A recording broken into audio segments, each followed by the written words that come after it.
Hello and welcome to all of you. आप सभी लोगों का बहुत बहुत स्वागत है।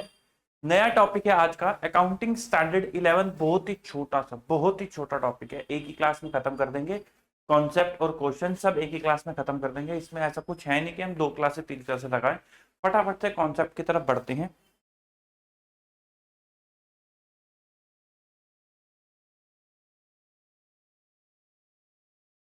कवरेज, हम इसके अंदर क्या क्या कवर करके चलेंगे, या AS11 आपको क्या क्या सिखाता है। वो सिखाता है फॉरेन एक्सचेंज ट्रांजैक्शंस को आप कैसे रिकॉग्नाइज करके चलते हो। फॉरवर्ड कॉन्ट्रैक्ट्स को आप कैसे अकाउंट फॉर करके चलते हो। और फॉरेन ऑपरेशंस को आप कैसे अकाउंट फॉर करके चलते हो। फॉरेन ऑपरेशंस वाला जो पार्ट है, ये आप मेरे साथ ब्रांच में करोगे, यहाँ पे नहीं करेंगे, इसका जिक्र नहीं करेंगे। तो AS11 गाइडेंस प्रोवाइड करता है, बट हम उसका जिक्र ब्रांच के अंदर ही करेंगे। बात कर लेते हैं फॉरेन एक्सचेंज ट्रांजैक्शन की।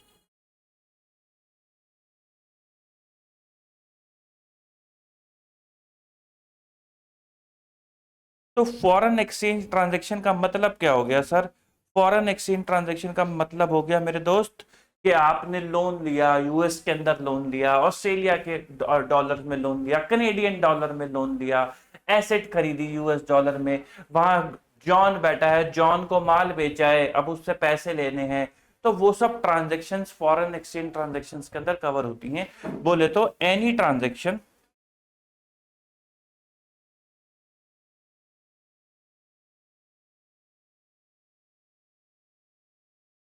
which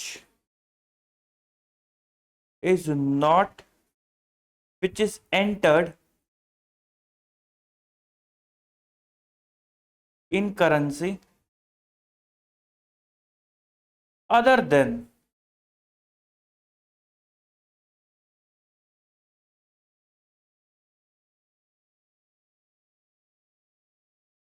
foreign currency, sorry, other than functional currency।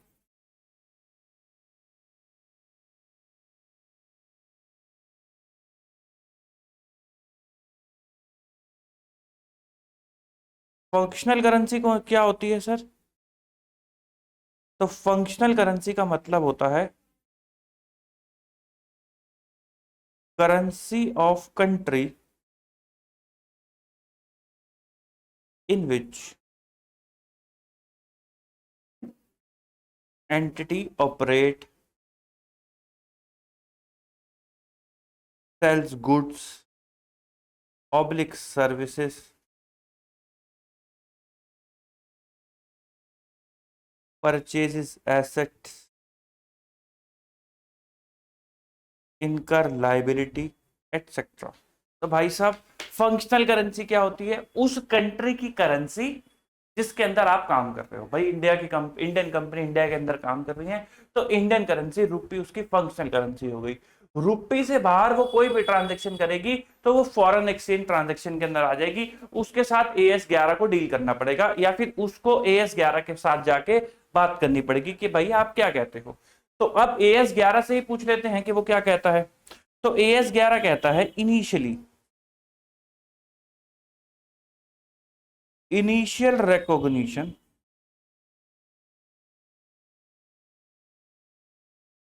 आप करके चलोगे rate on the date of transaction.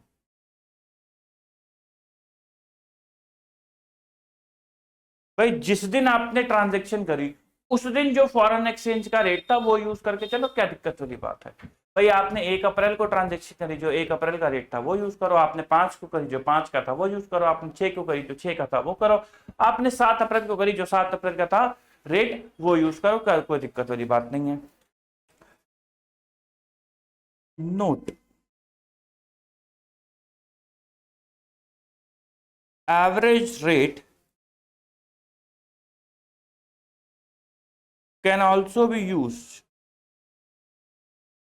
if not materially differ. भाई अगर एवरेज रेट आपका मटीरियली डिफर नहीं कर रहा है कि भाई मान लो 5 अप्रैल का आपका, अब आप कह रहे हो कि भाई हम तो रोज ही इंडियन की जो वो कंपनी है वो रोज यूएस की कंपनी के साथ ट्रांजेक्शन कर रही है, अब ये हमारे लिए बड़ा मुश्किल हो गया है कि हम हर दिन का रेट मेंटेन करें। तो वो कहते हैं कि आप एवरेज रेट निकाल दो महीने का, और आप या फिर दिन का, क्योंकि दिन में भी रेट फटाफट फटाफट फटाफट बदलते जा रहे हैं, हमारी ट्रांजेक्शन हो रही है, हम परेशान हो रहे हैं। तो आप दिन का एवरेज रेट देख लो और आप वो यूज करो, लेकिन वो एवरेज रेट मटीरियली डिफर नहीं करना चाहिए, क्योंकि अगर मान लो बहुत थोड़ा बहुत फ्लक्चुएशन है तो वो डिफर करेगा भी नहीं। ये नहीं कि जिस दिन आपने ट्रांजेक्शन करी उस दिन का रेट था 80 रुपीज डॉलर और आपका एवरेज रेट आ रहा है 10 रुपीज डॉलर, तो फिर वो अलाउड नहीं है, वो मटीरियली डिफर रेट हो गया, वो फिर आपको अलाउड नहीं है। ठीक। Subsequent recognition.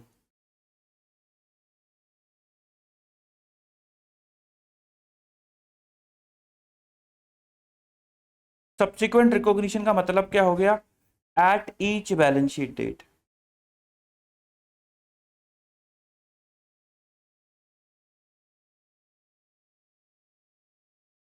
ये मतलब हो गया सब्सिक्वेंट रिकॉग्निशन का। हर एक बैलेंस शीट डेट पे जो भी मॉनेटरी आइटम्स होंगी आप उनको रीस्टेट करते हो या ट्रांसलेट करते हो यूजिंग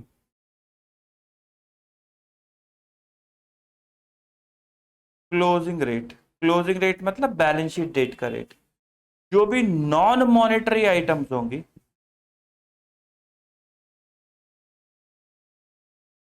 उनके लिए आप कुछ भी नहीं करते, डू नथिंग।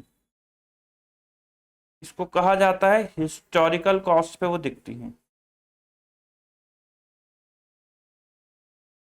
अगर कोई कॉन्टिंजेंट लाइबिलिटी है तो वो क्लोजिंग रेट पे मेजर होती है।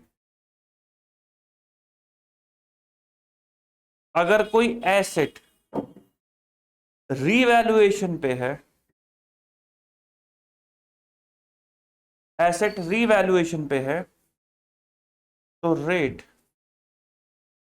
On the date of revaluation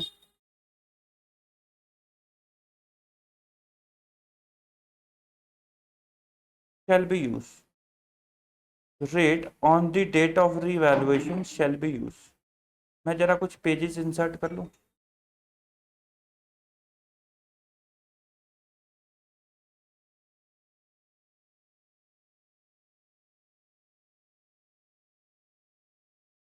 rate on the date of revaluation shall be used। चलो ये हो गया सब्सिक्वेंट रिकॉग्निशन। अब इससे दो बातें निकल कर आई, मॉनिटरी आइटम और non monetary item. Meaning of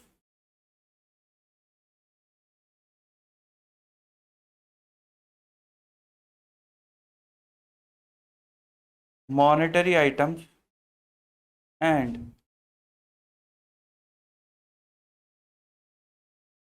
non monetary items. क्या होती हैं मॉनेटरी आइटम्स और क्या होती हैं नॉन मॉनेटरी आइटम्स? जब भी आपको किसी भी व्यक्ति से पैसा लेना है मॉनेटरी टर्म्स में तो वो मॉनेटरी आइटम्स हैं, या पैसा देना है तो वो मॉनेटरी आइटम्स है, अदरवाइज वो नॉन मॉनेटरी आइटम्स है। बट वो फॉरेन करेंसी में होना चाहिए ऑब्वियसली।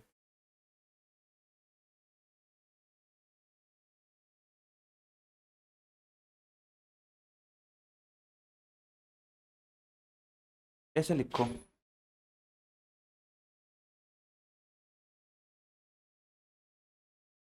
मॉनेटरी आइटम्स का मतलब क्या है? इसका मतलब है मनी हेल्ड। मनी हेल्ड का मतलब है, यहां लिख भी लो, bank account in America bank. America के बैंक के अंदर जो आपने अकाउंट खोल के पैसा रख रखा है वो पैसा किस में रखा होगा? वो आपने पैसा यूएस डॉलर के अंदर रख रखा होगा। भाई मेरा एक अकाउंट अमेरिका के एक बैंक के अंदर भी है, वहां मैंने डॉलर रखे हुए हैं, क्योंकि जब भी मैं अमेरिका जाता हूँ मैं वही अकाउंट यूज करता हूँ। तो वो पैसा जो है मैं उस बैंक से मांगने का अधिकार रखता हूँ, और वो मुझे देगा। वो किस में देगा? डॉलर में देगा। तो वो मनी हेल्ड वहां पे कवर हो जाता है। तो वो क्या है? वो एक मॉनेटरी आइटम्स है। और क्या क्या कवर होता है? अमाउंट रिसीवेबल और अमाउंट पेबल। अमाउंट रिसीवेबल का मतलब क्या हो गया? Foreign debtors. और अमाउंट पेबल का मतलब क्या हो गया? Foreign creditors. भाई जॉन को माल बेच रखा है, उसको पैसा उससे लेना है, तो फॉरेन डेटर्स के अंदर आ जाएगा, वो भी मॉनेटरी है। और क्या कहते हैं, विलियम से माल खरीद रखा है, वो भी यहाँ आ जाएगा फॉरेन क्रेडिटर के अंदर, क्योंकि उसको पैसा देना है।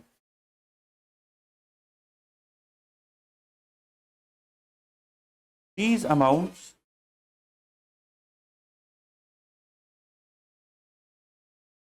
Should be in foreign currency. ये फॉरेन करेंसी के अंदर होने चाहिए, तभी ये क्या बनती है? Monetary item. Non monetary items कौन से होते हैं? Other than monetary.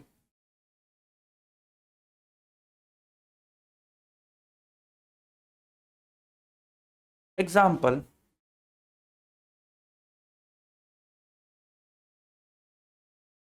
Inventory. Inventory से आपको पैसा नहीं लेना। इन्वेंट्री जब बेच दोगे, डेटर क्रिएट कर दोगे, तो पैसा लेना है, लेकिन इन्वेंट्री से नहीं कह सकते। आप इस इन्वेंट्री से नहीं कह सकते ला मेरा पैसा दे, ला मेरा पैसा दे, ये नहीं चलेगा। इन्वेंट्री जिसको बेचोगे उसको कह सकते हो ला मेरा पैसा दे, बट इन्वेंट्री से नहीं कह सकते। तो देयरफॉर इन्वेंट्री क्या हो गई? इन्वेंट्री नॉन मॉनिटरी हो गई।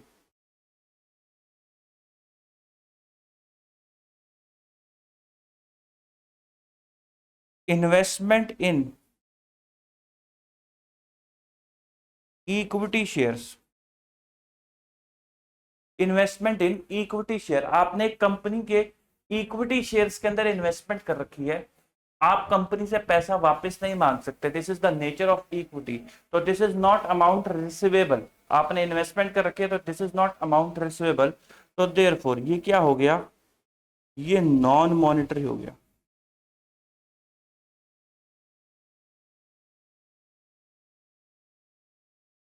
इन्वेस्टमेंट इन डेट या फिर डिबेंचर्स, आपने डिबेंचर्स में पैसा लगा लगा रखा है, उस केस में आप पैसा मांग सकते हो।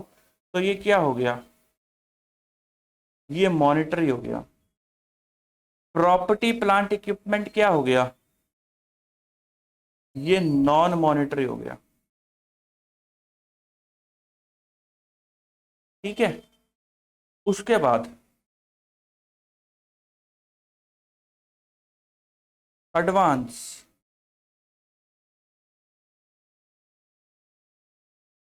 Received from customer. आपके कस्टमर ने आपको एडवांस रिसीव कर दिया, या ऐसे समझो आपने मुझे फीस दे दी और मैंने अभी आपको क्लासेस देनी है। आपने मुझे फीस दे दी और मैंने आपको क्लासेस देनी है, तो एडवांस रिसीव फ्रॉम कस्टमर हो गया। अब क्या ये मॉनिटरी है या ये नॉन मॉनिटरी? आओ जरा देखें। मान लो फॉरेन के ही किसी बच्चे ने दे रखा है, ठीक है। अब भाई इसके बदले में मेरे को उसको सर्विसेज देनी है, मेरे को पैसे नहीं देने, मेरे को उसको सर्विसेज देनी है। और कॉन्ट्रैक्ट हो रखा है कि वो पैसे नहीं मांगेगा, वो सर्विसेज ही मांगने का अधिकार रखता है। हाँ, मैं मना कर दूं सर्विसेज देने से तो बात अलग है, तो फिर पैसे देने पड़ जाएंगे। बट अभी क्या है, इसको देखते हुए कि हमें बदले में क्या देनी है? सर्विसेज देनी है। तो ना तो ये मेरे लिए अमाउंट पेबल नहीं है, this is not amount payable, ठीक है। तो ये क्या बन जाता है? ये नॉन मॉनिटरी बन जाता है। नॉन मॉनिटरी बन जाता है amount receive from customers. Sir monetary का भी तो एग्जांपल लो। तो ले तो दिया, और लो। फॉरेन डेटर, अब ये सब ना पता ही है आपको, मैं क्या लूं एग्जांपल? फॉरेन डेटर्स,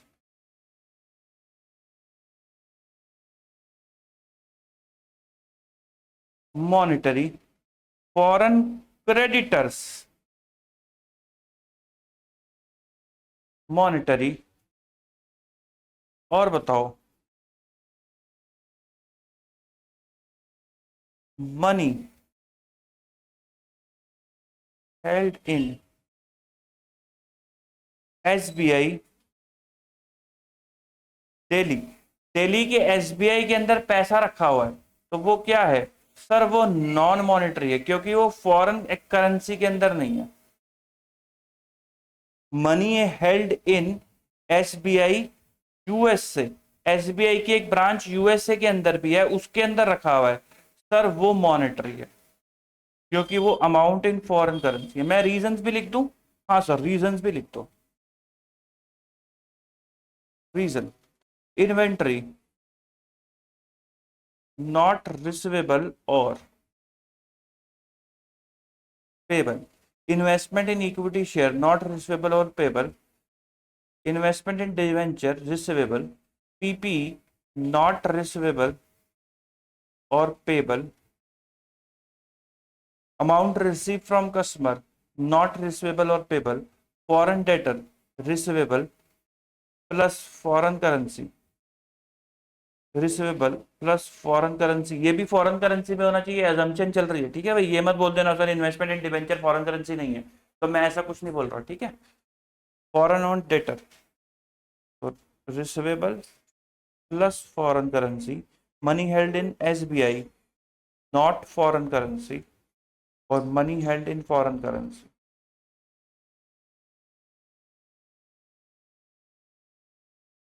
ठीक, मैंने रीजंस भी लिख दिए। तो जितने भी मॉनेटरी आइटम्स है आप उसको क्लोजिंग रेट पे रिकॉग्नाइज करके चलते हो। Number 4,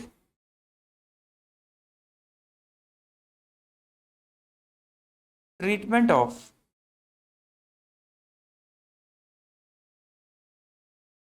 exchange difference. तो इसमें दो चीजें आती हैं। पहली चीज आती है पैरा 13। पैरा 13 कहता है all exchange difference,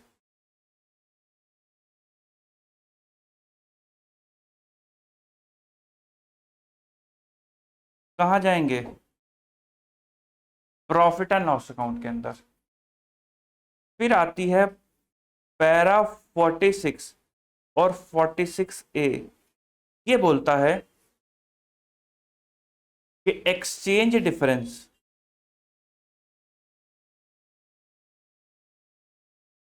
on long term foreign currency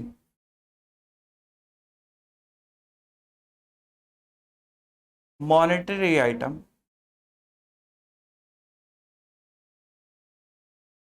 shell be, वो कहां जाएंगे? In case of depreciable asset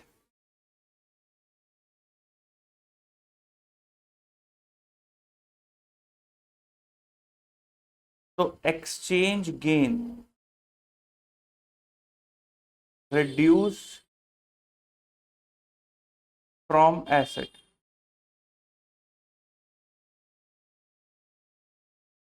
exchange loss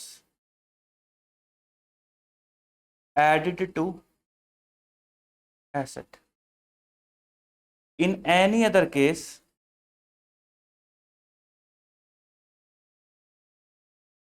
दूसरे केस में वो कहां जाएंगे?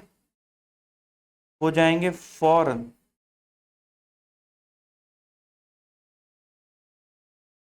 Currency monetary items translation difference account, इसको प्यार से बोल देते हैं क्या? Foreign currency mit difference account, foreign currency mit difference account, foreign currency mit difference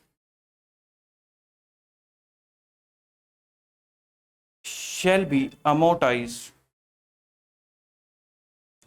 in the tenure of loan।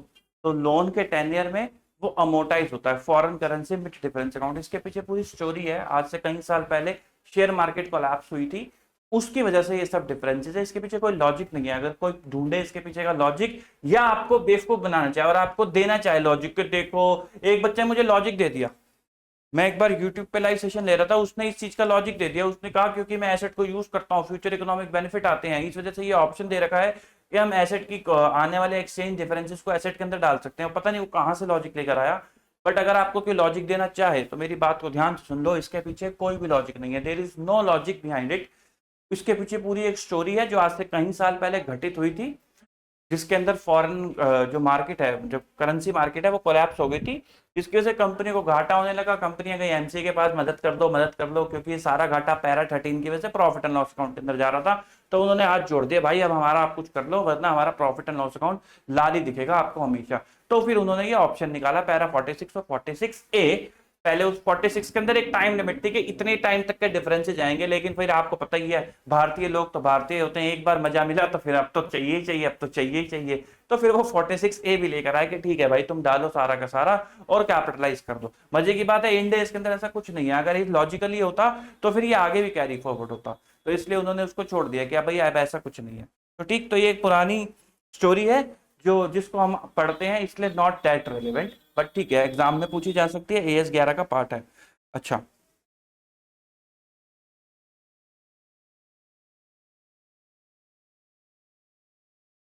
Meaning of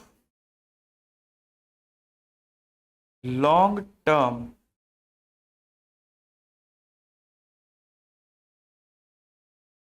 foreign currency item,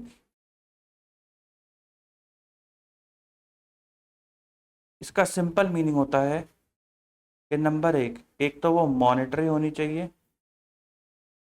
plus number दो वो 12 month से ज्यादा की होनी चाहिए, मोर देन 10 मंथ।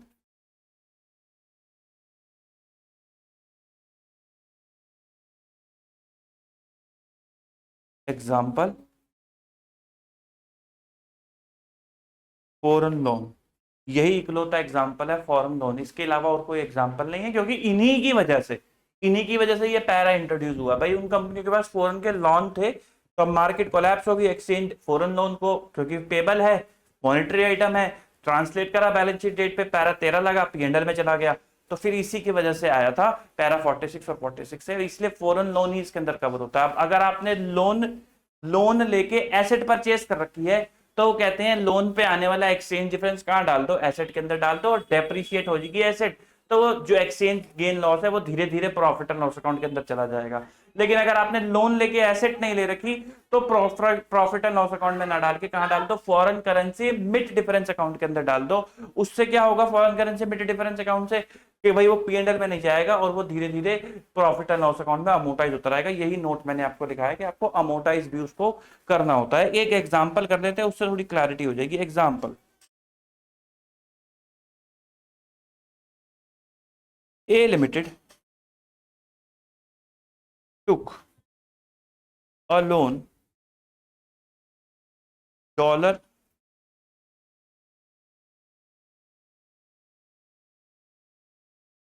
$10,000, $10,000 का लोन देगा, ठीक है, at the rate 80 rupees on 1 April 2024।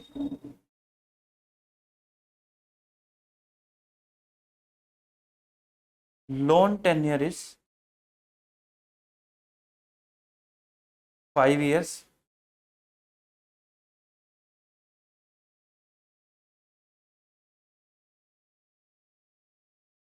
Following are the exchange rate on 31 March 2025, rate हो गया 82 का।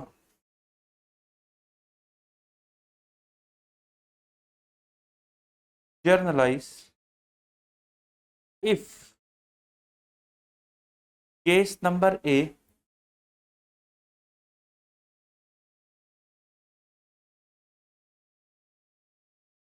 Para 46 A option is not availed. Case number B, option under para 46A is availed and loan is taken for machine, for purchase of machine. Machine purchase करने के लिए loan लिया था.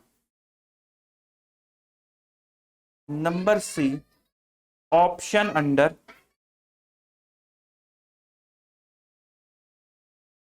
Para 46A is availed and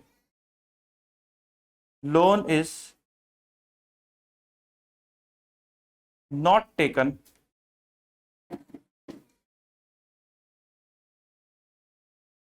for purchase of machine. ठीक है, तो मैंने तीनों केस कवर कर दी. इससे कर लेते हैं, आपको क्लैरिटी हो जाएगी. सॉल्यूशन.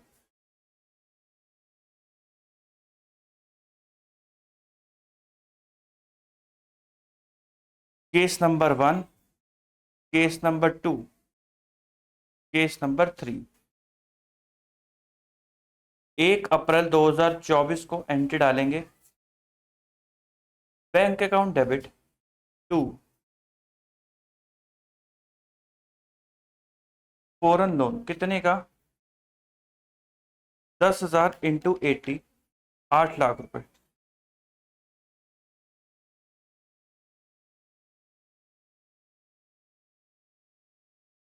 यहां पर भी बैंक अकाउंट डेबिट 8 लाख रुपए से टू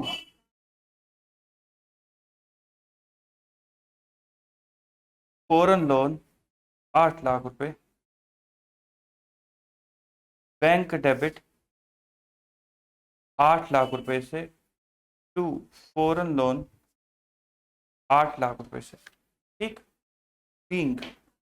भाई लोन तो तीनों केस में लोगे. Pink loan taken.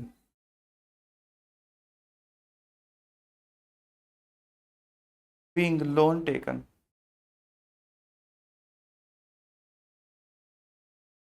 being loan taken, being loan taken. 31 March को एक्सचेंज गेन लॉस आया. रेट कितने का हो गया? 82 रुपीज का. 20,000 का लॉस आ गया. तो आप क्या एंट्री डालोगे? Exchange loss. अगर आपने पैरा 46 से अवेल नहीं करा, पैरा 46 चूज करना है, एक अकाउंटिंग पॉलिसी चॉइस है कि आप पैरा 13 लगाओगे या पैरा 46A या ए लगाओगे.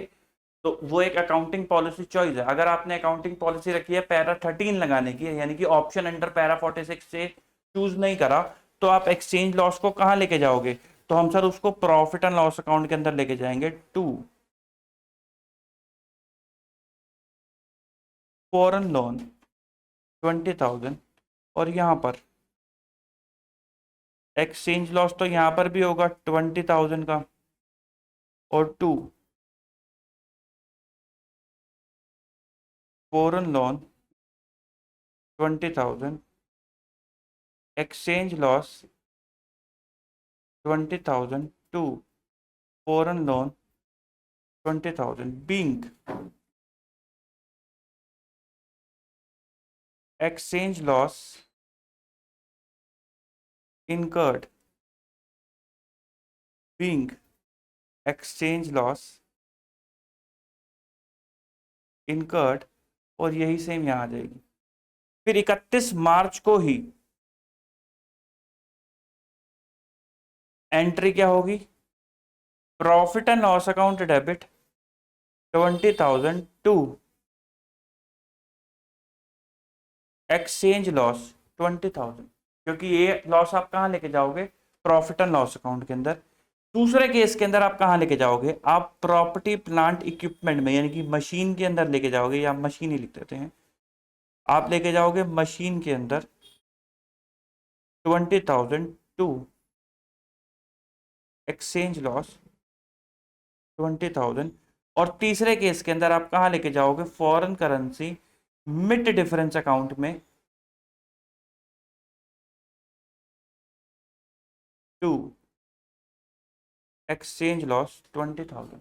दीज आर द डिफरेंस जो इन तीनों ऑप्शंस के अंदर आ सकता है, तीनों केस सिनेरियोस के अंदर आ सकता है। ठीक है, उसके बाद जो ये मशीनरी है ये एज यूजुअल डेप्रिशिएट होती रहेगी, जो बैलेंस लाइफ है उसको आप जो भी वैल्यू आएगी उसको बैलेंस लाइफ में डेप्रिशिएट कर दोगे, इसको लोन के टेन्यर में अमोर्टाइज कर दोगे। हमने इस पे भी क्वेश्चन करा रखा है, दो हम रेगुलर क्लासेस में कराते हैं, बट इंस्टीट्यूट ना देखो पूछता नहीं है कि आप डेप्रिसिएशन निकाल के दिखाओ, आप अमोर्टाइजेशन निकाल के दिखाओ, बट यूट्यूब पे मिल जाएगी आपको मेरी वीडियो। अगर किसी को बड़ी इच्छा हो देखने की कि भाई ये कैसे होता है और ये भी कैसे होता है, तो एक फुल फ्लैज एग्जाम्पल के साथ आपको यूट्यूब पे मिल जाएगी वीडियो, ना मिले तो बता देना, मैं लिंक शेयर कर दूंगा, कोई दिक्कत वाली बात नहीं है। इंस्टीट्यूट लेकिन आपसे नहीं पूछता। ठीक है, हम बढ़ते हैं आगे। पॉइंट नंबर 4,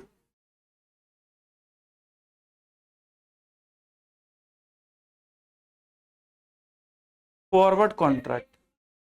फॉरवर्ड कॉन्ट्रैक्ट का मतलब क्या होता है, फॉरवर्ड कॉन्ट्रैक्ट डेरिवेटिव कॉन्ट्रैक्ट होते हैं। डेरिवेटिव कॉन्ट्रैक्ट का मतलब क्या होता है के आप आज कॉन्ट्रैक्ट में, जैसे फॉर एग्जांपल आपको नहीं पता कि भाई, अब मैं आपसे पूछूं कि बताओ कल उसका कल रिलायंस के शेयर का प्राइस क्या होगा, तो आप कहोगे मुझे क्या पता। मैं आपसे पूछूं सलमान खान की शादी कब होगी, आप कहोगे मुझे क्या पता। मैं आपसे पूछूं कल बारिश होगी या नहीं होगी, आप कहोगे मुझे क्या पता। तो ये अनसर्टेनिटीज है, किसी को नहीं पता कि कल क्या होगा, परसों क्या होगा। उसी तरीके से फॉरेन एक्सचेंज का रेट कल क्या होगा, परसों क्या होगा, ये किसी को भी नहीं पता। इसका बस अनुमान लगाया जा सकता है, जो एक्सपर्ट लोग सीएफए लोग लगाते हैं। आप अपने एएफएम में भी पढ़ोगे फाइनल के अंदर, एफएम में मुझे नहीं पता करेंसी कितना है, एएफएम के अंदर आप पढ़ोगे कि कैसे फॉरवर्ड एक्सचेंज को एस्टिमेट किया जाता है using risk free rate of interest, but हम उसमें नहीं जा रहे।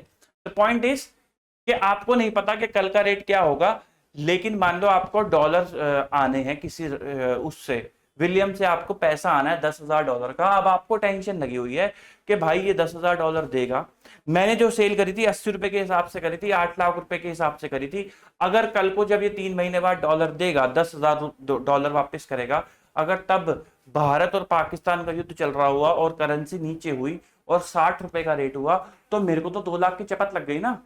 उसने तो $10,000 ही भेजे, लेकिन आपको करेंसी की वजह से 2 लाख की चपत लग गई। तो इस चपत से अब आपको डर लग रहा है, आपकी रातों की नींद उड़ गई है। तो इस बीच में आता है बैंक। बैंक आपको बोलता है कि हम तुम्हें बचाएंगे।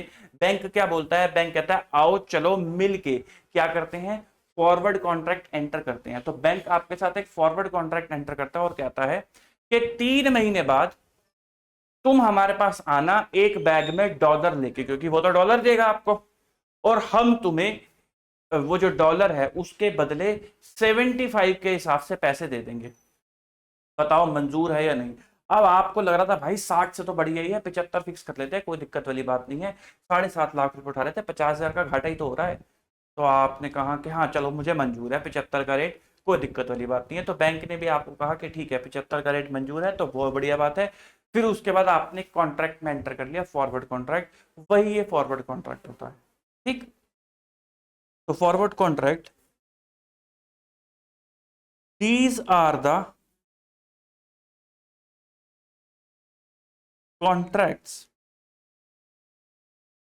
to fix rate today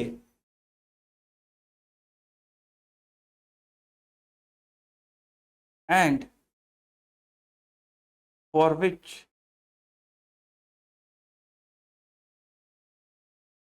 settlement to be made in future. तो भाई ये कौन से कॉन्ट्रैक्ट होता है जिसके अंदर आप फिक्स कर लेते हो रेट आज ही, और लेकिन उसकी सेटलमेंट कब होनी होती है, फ्यूचर के अंदर सेटलमेंट होनी होती है। अब एक केस मैंने आपको बताया कि आपको विलियम से पैसा आना था, इसका मतलब आपको डर लग रहा था। दूसरा केस ऐसा भी तो हो सकता है आपका ही, अब आपने एक बार कर लिया, आपको मजा आने लग गया, आपने कहा अच्छा ये स्कीम भी होती है। तो आप एक दिन रात को बैठे थे, आपने सोचा कि ऐसा भी तो होगा भाई भारत पाकिस्तान का युद्ध हो सकता है, डॉलर का रेट गिर सकता है। मैं आज ही बात कर लेता हूं कि मैं फॉरेन एक्सचेंज डॉलर बेचूंगा 75 पे। आपने कहा मैं बैंक को बहुत बात करता हूं, आपको कोई डर नहीं था, किसी से पैसा पूसा नहीं आना था, आपको बस लग रहा था कि हो सकता है कि भारत पाकिस्तान का युद्ध चले, क्योंकि अखबारों में जिस आपकी खबरें आ रही थी पाकिस्तान को यूएस से सपोर्ट कर रहा है, और क्या कहते हैं यूएस पाकिस्तान जो है यूएस को कहते हैं सब, यूएस का काफी ज्यादा वो कर रहा है एंड ऑल। तो आपको लगता है ये इंडिया के लिए खतरनाक हो सकता है, तो हो सकता है करेंसी रेट डिक्लाइन हो। तो मैं आज ही बात कर लेता हूं बैंक के साथ कि मैं तुम्हें बेचूंगा 3 महीने बाद 75 के रेट पे फॉरेन करेंसी, बताओ हाँ करते हो या ना करते हो। अब आप गए हो बैंक के पास बात करने, तो बैंक ने कहा हाँ ठीक है क्या दिक्कत है कर लेते हैं। अब भी आपने फॉरवर्ड एक्सचेंज एंटर करा है, बट दोनों केसों में आपकी इंटेंट अलग है। केस नंबर 1 में आपको डर लग रहा था, अपने आप को बचाने के लिए आपने एंटर करा। केस नंबर 2 में आपको डर नहीं लग रहा था, आपने पैसा कमाने के लिए एंटर करा। तो केस नंबर 2 को बोलते हैं स्पेकुलेशन, केस नंबर 1 को बोलते हैं हेजिंग। क्या बोलते हैं? हेजिंग। तो अगर आपने फॉरवर्ड एंटर करा है फॉर हेजिंग, तो जो प्रीमियम आपने पे करा है फॉरवर्ड में, shall B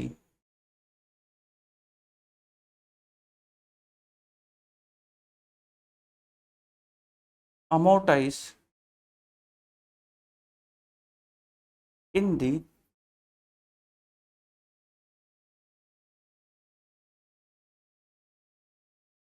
duration of contract. और अगर आपने फॉरवर्ड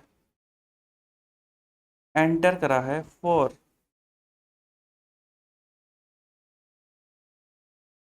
स्पेकुलेशन, तो no entry for premium, gain और लॉस ऑन सेटलमेंट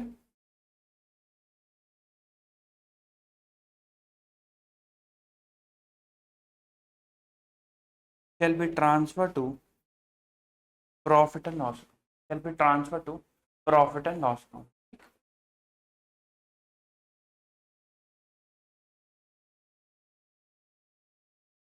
प्रीमियम क्या होता है? प्रीमियम होता है स्पॉट रेट। स्पॉट रेट मतलब क्या होता है? स्पॉट रेट जिस दिन आपने फॉरवर्ड एंटर करा उस दिन क्या रेट चल रहा था, और फॉरवर्ड रेट का मतलब क्या होता है? जिस रेट पे आपने एंटर करा into amount of currency. Spot rate मतलब रेट ऑन दी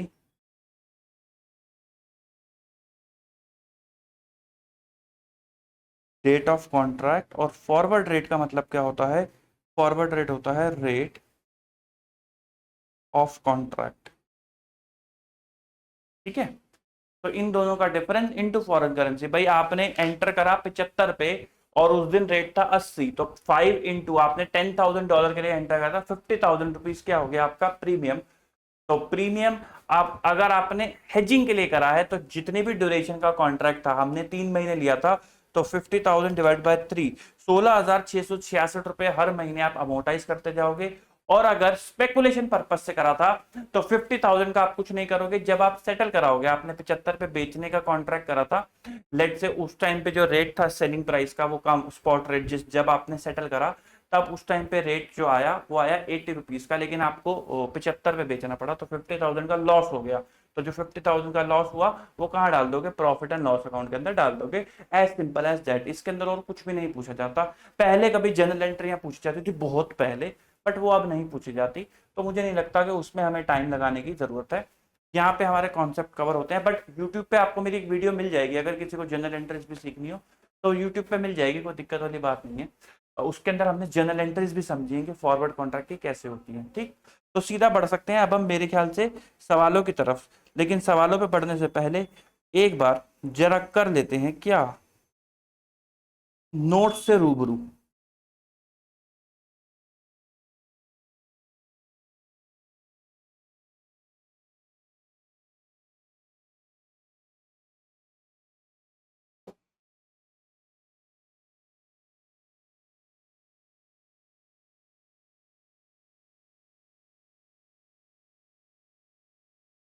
तो स्कोप इन के अंदर क्या है, ट्रांजेक्शन विद फॉरेन करेंसी है, अगर आपको फाइनेंशियल स्टेटमेंट ट्रांसलेट करनी होती है फॉरेन ऑपरेशंस की वो है, और फॉरेन एक्सचेंज कॉन्ट्रैक्ट है। कोई भी करेंसी जिसके अंदर फाइनेंशियल स्टेटमेंट प्रिपेयर होगी ये नहीं बताता, और जनरली प्रेजेंटेड फाइनेंशियल स्टेटमेंट ये इतना इंपॉर्टेंट है भी नहीं, और ये भी इतना इंपॉर्टेंट नहीं है। इनिशियल रिकॉग्निशन क्या करोगे, applying the rate on which date of transaction, जो ट्रांजेक्शन का डेट है उस दिन क्या रेट था वो आप यूज करोगे। एवरेज रेट को यूज कर सकते हो अगर वो डिफर ना करे सिग्निफिकेंटली, तो एवरेज रेट भी यूज हो सकता है। मॉनेटरी आइटम्स क्या होती है, monetary items are money held, asset to be received, asset मतलब amount to be received, liability to be paid in fix और determinate amount of money, all item are in foreign currency, money बोले तो यहाँ पे foreign currency, ठीक है। All other item are non monetary. Subsequent recognition at each balance sheet कैसे करोगे, monetary को क्लोजिंग रेट पे, कंटिजेंट लायबिलिटी क्लोजिंग रेट पे, non non monetary historical rate पे। अगर क्लोजिंग रेट नॉट इलास्टिक है, ये इतना इंपॉर्टेंट पॉइंट नहीं है, इसका मतलब है कि भाई अगर क्लोजिंग रेट, जो क्लोजिंग रेट है आपका ये ट्रांसलूसेंट क्यों हो रहा है बार बार, क्लोजिंग रेट आपका रियलिस्टिक नहीं है इतना ज्यादा, तो उस केस में आपको जो जिस रेट पे आपको पैसा मिलने वाला है, लगता है कि मिलेगा, वो रेट आप यूज करके चलोगे। Treatment of exchange difference para 13 और पैरा 46 से, 13 कहता है प्रॉफिट एंड लॉस अकाउंट, और 46 ए कहता है डेप्रिसिएबल एसेट का केस है या एनी अदर केस है। डेप्रिसिएबल है तो ऐड कर दोगे क्या एक्सचेंज लॉस, डिडक्ट कर दोगे क्या exchange gain from the cost of asset, लेकिन वो किसके लिए होना चाहिए, long term foreign currency monetary item के लिए होना चाहिए। एनी अदर केस में कहाँ जाएगा, foreign currency mid difference account के अंदर जाएगा, और ये अमोटाइज होगा in the period of loan foreign currency monetary item. Option जो है इररिवोकेबल है, और डिस्क्लोजर आपको देना पड़ता है। इररिवोकेबल का मतलब है एक बार जो डिसीजन ले लिया तो फिर मैं अपनी भी नहीं सुनता, फिर वापसी नहीं है, एक बार डिसीजन ले लिया तो कहानी खत्म, फिर डिसीजन हो गया। Long term foreign currency monetary item क्या उनसे होती है, मॉनिटरी आइटम जिनका पीरियड 12 मंथ और उससे ज्यादा होता है। फॉरवर्ड एक्सचेंज कॉन्ट्रैक्ट कौन से होते हैं, derivative contract which fix the exchange rate today for a future transaction, जिसकी सेटलमेंट कहाँ होनी है, फ्यूचर के अंदर होनी है। अकाउंटिंग कैसे करते हो, अगर हेजिंग पर्पज से करा है तो प्रीमियम डिस्काउंट को आप अमोटाइज करोगे प्रॉफिट एंड लॉस अकाउंट में। प्रीमियम डिस्काउंट होता क्या है, फॉरवर्ड माइनस स्पॉट, हमने उल्टा लिखा हुआ है, स्पॉट माइनस फॉरवर्ड एक ही बात है, foreign currency amount.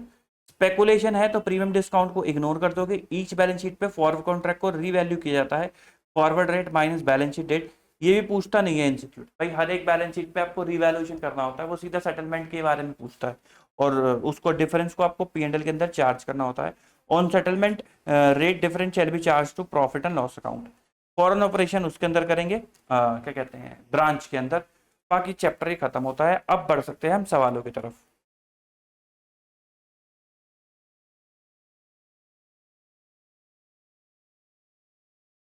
Questions.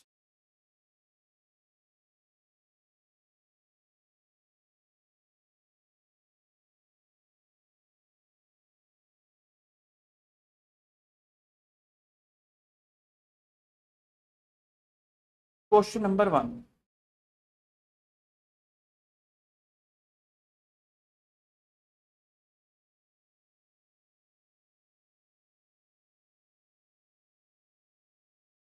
Rao limited purchase करता है एक प्लांट यूएस डॉलर 1 लाख का 1 फरवरी को, payable after 3 month. Company enter into a forward contract for 3 month $49.15, और एक्सचेंज रेट कितना है 1 फरवरी को 48.85, और आपने कितने डॉलर पे फॉरवर्ड एंटर करा है 49.15, और आपने प्लांट परचेज करा था, यानी कि आपको डर लग रहा होगा तभी आपने फॉरवर्ड कॉन्ट्रैक्ट करा होगा। भाई आपने प्लांट परचेज करा, अमाउंट पेबल है, तभी आपने फॉरवर्ड एंटर करा होगा। तो डर लग रहा था तो मतलब क्या हो गया, हेजिंग। क्या हो गया, हेजिंग। डर लग रहा था तो मतलब क्या हो गया, हेजिंग, ठीक है। तो यहां पे आप क्या करोगे, प्रीमियम को अमोटाइज करोगे। तो प्रीमियम निकालो जरा,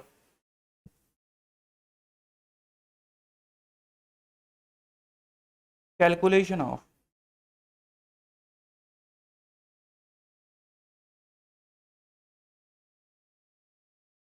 प्रीमियम या discount.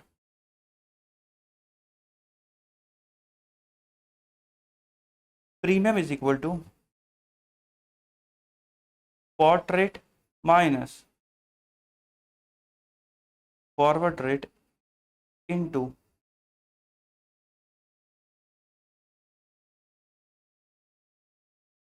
Amount of currency. Premium का सिंपल देसी मतलब पता है क्या होता है, कि भाई आपने रिस्क से बचने का क्या पैसा दिया, सिंपल सा मतलब होता है आपने रिस्क से बचने का क्या पैसा दिया। मेरे को ना थोड़ा सा हो रहा है कि भाई थोड़ा तो लॉजिक बताना चाहिए, बच्चे कहेंगे कि पूरे झट्टा हो गया। भाई आपको प्लांट लिया और पेबल का रिस्क था, आपके लिए करंट रेट आ रहा था 48.5 का और आपने 49.15 पे एंटर कर दिया, यानी कि 0.3 इंटू 1 लाख, $30,000 का आपने अपने आप को बचाने के लिए पैसा दिया। अपने आप को बचाने के लिए आपने 30,000 रुपए की पेमेंट करी, क्योंकि आपको रिस्क था, उस रिस्क से अपने आप को बचाने के लिए आपने पेमेंट करी, तो वही आपका प्रीमियम बन जाता है। स्पेकुलेशन के केस के अंदर आपको कोई रिस्क ही नहीं था, तो बचाने की पेमेंट क्या करी, वो तो फिर गेन को और लॉस को बदलवाने की पेमेंट करी, उसके लिए हम उसको रिकॉग्नाइज नहीं करते क्योंकि रिस्क ही नहीं था। यहाँ पे 30,000 किस लिए पे कर रहे हो, रिस्क से खुद को बचाने के लिए। स्पेकुलेशन में रिस्क ही नहीं है, तो इसलिए कोई रिस्क नहीं है तो रिस्क से पेमेंट की क्या बात आ जाएगी, इसलिए हम उसको इग्नोर कर देते हैं।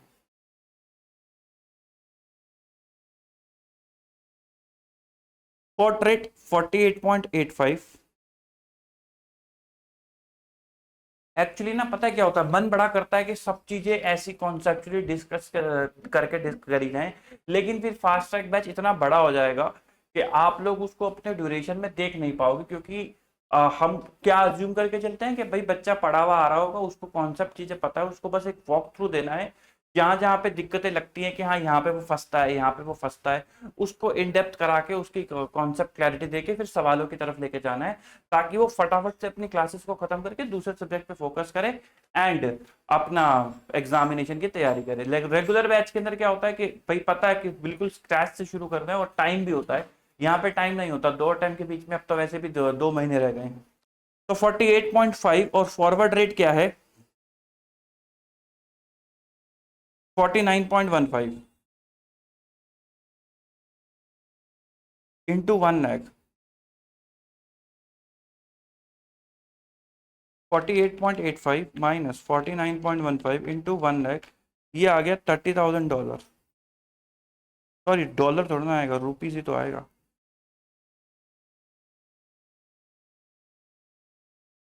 क्योंकि दो रेट तो रुपीज के है ना, 30,000 रुपीज आ गया। अब आपने ड्यूरेशन क्या रखी है 3 महीने, तो हर साल 10-10, हर महीने 10-10 हजार करोगे। तो भाई आपने एंटर कितना करा है, आपने एंटर करा था 1 February, तो इस साल आएंगे 2 महीने। Expense to be recognise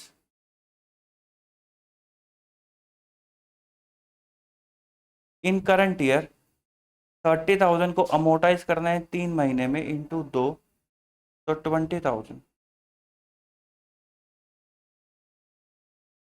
question number 2, mister A bought forward contract for 3 month $1 1 December को, रेट का था 47.1, जब एक्सचेंज रेट कितना था 47.2, और 31 दिसंबर को उन्होंने अपनी बुक्स को क्लोज कर दिया जब एक्सचेंज रेट कितना था $1 का 47.15।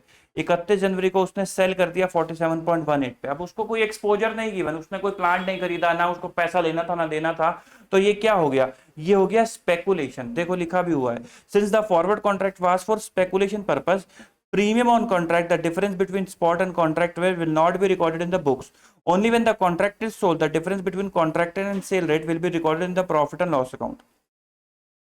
तो सेल रेट क्या है 47.18, कॉन्ट्रैक्ट रेट क्या है 47.10, डिफरेंट आ गया 0.08, कॉन्ट्रैक्ट अमाउंट हो गया $1 लाख का, टोटल प्रॉफिट कितने का आ गया 8,000 का, वो रिकॉग्नाइज करके चलेगा।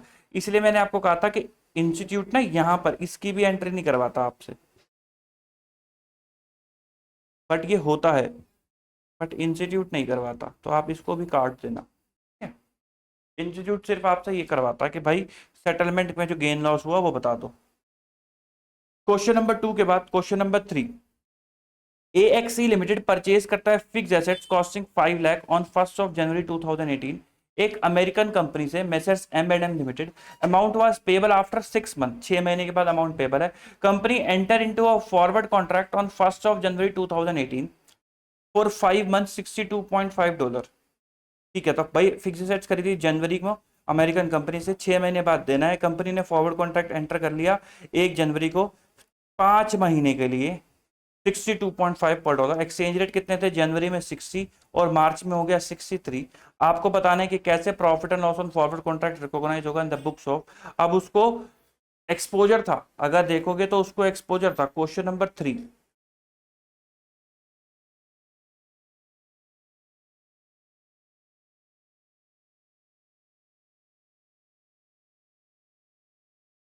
प्रीमियम डिस्काउंट कितना होगा,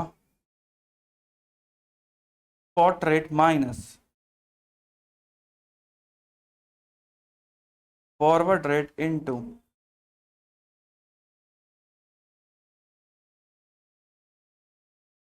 amount of currency. Spot rate कितना है जी, 60.75 और फॉरवर्ड रेट कितना है जी, 62.5 इनटू कितना है, 5 लाख रुपीस, 5 लाख डॉलर। तो 60.75 माइनस 62.5 इंटू 5 लाख, 8,75,000, 8,75,000। अब आपने कब एंटर करा, आपने एंटर करा जनवरी के अंदर, जनवरी के अंदर आपने एंटर करा और 5 महीने के लिए करा। तो जनवरी फरवरी मार्च 3 महीने का आपको निकालना होगा और आपने 5 महीने के लिए एंटर करा है एक्सपेंस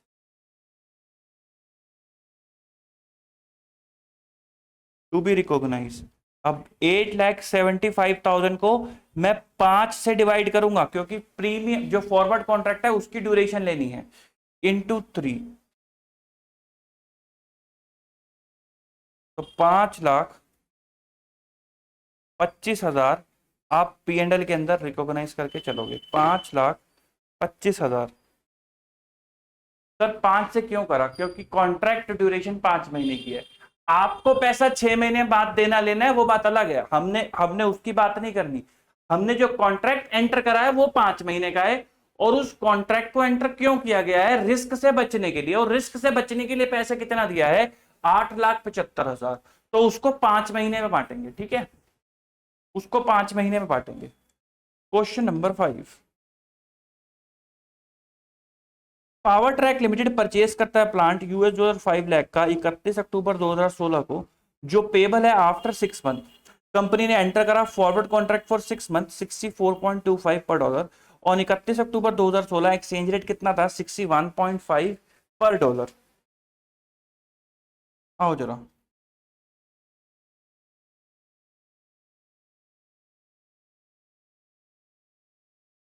तो प्लांट परचेज करा है मतलब हेजिंग हो गई। कंपनी ने एंटर करा, कॉन्ट्रैक्ट भी एंटर कितने के लिए करा है, 6 महीने के लिए ही करा है, 64.25 और 31 अक्टूबर को 61.5। तो premium is equal to spot rate minus forward rate into amount of currency. Sir अगर हम एग्जाम में फॉरवर्ड माइनस स्पॉट रेट लिखाएं तो क्या फॉर्मूला गलत हो जाएगा, नहीं ऐसा कुछ भी नहीं है। आपको अगर आपको अब तक ये समझ नहीं आया है सीए करते दौरान कि फॉर्मूला एग्जिस्ट नहीं करता आपके कोर्स में और आपकी लाइफ के अंदर, फॉर्मूले एग्जिस्ट नहीं करते। अगर कोई आपको स्टेप्स और फॉर्मूले से बातें पढ़ा रहा है तो इसका मतलब वो आपको रट्टे लगवा रहा है। अगर आप खुद भी ऐसा करने की कोशिश कर रहे हो तो इसका मतलब आप रट्टे लगा रहे हो, आप शॉर्टकट मारने की कोशिश कर रहे हो, आप करेक्ट वे में नहीं जा रहे हो। और हमेशा लाइफ में यही होता है, एक शॉर्टकट होता है और एक करेक्ट वे होता है। करेक्ट वे थोड़ा हार्ड होता है, स्टार्टिंग के अंदर चैलेंजेस आते हैं। जैसे अगर आप स्टार्टिंग में किसी बच्चे को हम कॉन्सेप्ट देते हैं तो उसको बड़ी दिक्कत आती है कि यार ये ऐसा क्यों हो रहा है। स्टार्टिंग में तो हम तो ऐसे पढ़ते आ रहे हैं कि हाँ इसको ऐसे करना है, ये इसको इस तरीके से फिट करना है, या तो ये लगेगा, ये नहीं तो ये सही, ये नहीं तो ये सही, हम तो ऐसे करते आ रहे हैं और हमें लगता है कि ऐसे ही पढ़ाई होती रहती है। ऐसे हो जाती है, कोई दिक्कत वाली बात नहीं है, लेकिन स्टार्टिंग के अंदर दिक्कत नहीं आती, लेकिन बाद में एफर्ट बढ़ जाते हैं। जब आपके पास तीनों सब्जेक्ट का बाहर आ जाएगा, आपके पास अकाउंट्स के अंदर भी आप फॉर्मूले बना लोगे कंसोलिडेशन के, कि पहले ये करना होता है, फिर ये ऐड करो, पोस्ट प्रॉफिट ऐड करो, वहां से माइनस करो, वहां से लेस करो, उतना ये करो, उतना वो करो। फिर लॉ भी है याद रखने के लिए और टैक्स तो है ही है, जिसके अंदर कुछ हद तक चीजें आपको याद रखनी पड़ जाती हैं। तो फिर आप यही करते रह जाओगे और फिर आपको लगेगा कि बाप रे बाप इतना सारा प्रेशर आ गया। इससे बेहतर है कि चीजों को गहराई से जानो, कॉन्सेप्टली जानो। Why why are you paying? You are paying for learn to learn some step. अगर आज आप ये वीडियो बंद कर दो, आईसीए की बुकलेट उठा लो और इंस्टॉलेशन खुद कर पढ़ना शुरू कर दो, करना भी नहीं पढ़ना शुरू कर दो, तो 6 इलस्ट्रेशंस के बाद आपको समझ में आ जाएगा कि क्या करना है, और फिर उसे रट लेना। क्योंकि यही अगर रटना ही है तो फिर this is the best way ना। This is not how you should spend your money, you should not play with your career like that. आपको बाद में बड़ी दिक्कतें आएंगी, क्योंकि ना बाद में क्या होता है, जब आप लैपटॉप के आगे बैठे होंगे तब लोग आपसे आपकी सर्विसेज एक्सपेक्ट करेंगे। मैं ये नहीं कह रहा कि अगर आपने रट्टे मारे होंगे तो आप काम नहीं कर पाओगे, कुछ नहीं कर पाओगे। काम आप अपनी बुद्धि से करते हो। काम आपको आपकी डिग्री भी नहीं कराती, वैल्यू आपको आपकी डिग्री भी नहीं देती। अगर वैल्यू डिग्री की होती तो सब बराबर कमा रहे होते, बट ऐसा नहीं है ना। सब अपना इंडिविजुअल कंट्रीब्यूशन देके अपने हिसाब से अर्न करते हैं। कोई किसी पोजीशन पे है, कोई किसी पोजीशन पे है, क्योंकि सबकी अपने अपने इंडिविजुअल स्किल सेट्स हैं। जब आप चीजों को कॉन्सेप्चुअली पढ़ते हो तो आपको पढ़ना आता है। जब आपको पढ़ना आता है तो आपको पता चलता है कि हाँ, चीजों को ऐसे सोचा जाता है। और जब आप वैसे चीजों को सोचते हो देन आपका जो बुद्धि है वो बड़ी हो जाती है, उसमें विस्तार आ जाता है कि हाँ भाई इस तरीके से सोचा जाता है। तो फिर आप हर चीज को लॉजिकली देखने और समझने की कोशिश करते हो। फिर जब आप काम करने जाते हो तो क्योंकि आपकी ये हैबिट में है कि आप चीजों को लॉजिकली देखते हो, समझते हो, तो आपको उस काम के अंदर प्रॉब्लम नहीं आती और उस काम को इफेक्टिवली मैनेज और एग्जीक्यूट कर देते हो। वरना आपको वहां पे स्ट्रगल आएगा। अगर यहाँ स्ट्रगल छोड़ रहे हो कि हम तो रट लेंगे, तो स्ट्रगल आगे आएगा। कई लोग कहते हैं कि कोई दिक्कत वाली बात नहीं है, हम डिग्री ले रहे, डिग्री बनने के बाद स्ट्रगल देख लेंगे। लेकिन आप उनसे पूछना, उनसे डिग्री लेने के बाद का स्ट्रगल देखा नहीं जाएगा, क्योंकि ये सच्चाई होती है, किसी से भी देखा नहीं जाता। वंस यू आर क्वालिफाइड, आप क्यों पढ़ रहे हो? स्ट्रगल के लिए पढ़ रहे हो क्या, कि एक बार डिग्री आ जाए फिर स्ट्रगल करेंगे, इसलिए पढ़ रहे हो क्या? नहीं पढ़ रहे। आप किस लिए काम कर रहे हो? आप काम कर रहे हो क्योंकि आपको लगता है कि जब आपके पास डिग्री आ जाएगी तो यू गेट सम वैल्यू। तो उस वैल्यू को पाने के लिए you have to work on yourself right now. अगर आप वो काम पोस्टपोन कर दोगे तो वो वैल्यू भी पोस्टपोन हो जाएगी। और जब तक आप वो काम नहीं करोगे, अब फिर आपको मैनेजर की गाली पड़ेगी, तब करना, कोई दिक्कत वाली बात नहीं है। आपकी इट्स ऑल योर चॉइस। मैं आपको कॉन्सेप्चुअली पढ़ाता हूँ क्योंकि मेरे पास मतलब मैं नहीं कर सकता वो चीज कि मैं, क्योंकि अगर मैं रट के आऊंगा क्लासेस के अंदर तो मैं खुद भी भूल जाऊंगा कि क्या कराना है। मैं कंफ्यूज हो जाता है यहाँ पे कि अरे इन दोनों को माइनस करा दिया तो क्या। मेरे को सिंपल सी एक बात पता है कि भाई अगर मैं हेजिंग कर रहा हूं तो मेरा रिस्क है, मैं उससे बचने के लिए हेजिंग कर रहा हूं। तो प्रीमियम उसको बचने की कॉस्ट है। उससे बचने की कॉस्ट क्या है? वो प्रीमियम है। वो प्रीमियम कैसे पता चलेगा कि भाई मेरे को आज का रेट कितना है, क्योंकि भविष्य का तो मुझे भी नहीं पता। आज का रेट कितना है? आज का रेट इतना है, और मैंने अपने आप को बचाने के लिए क्या रेट तय करा है? इतना रेट तय करा है। तो मैंने ऑब्वियसली कुछ छोड़ा होगा, तो जो छोड़ा है वही मेरी कॉस्ट है। तो वो अगर मेरी कॉस्ट है, वो मेरी रिस्क से बचने की कॉस्ट है, और जितना कॉन्ट्रैक्ट है उसमें उसको अमोर्टाइज कर देना है। सिंपल सी बात है। और फिर मेरे को ना ज्यादा प्रेशर नहीं लेना पड़ता दिमाग के अंदर कि इसके अंदर तो ये था, उसके अंदर तो वो था।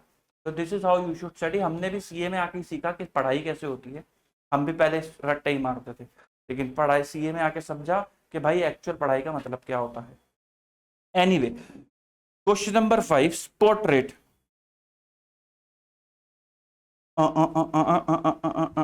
स्पॉट रेट कितना है? 61.5।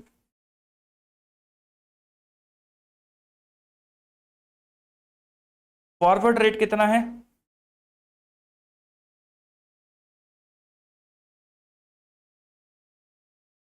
64.25। इनटू अमाउंट ऑफ करेंसी कितना है? 50,000।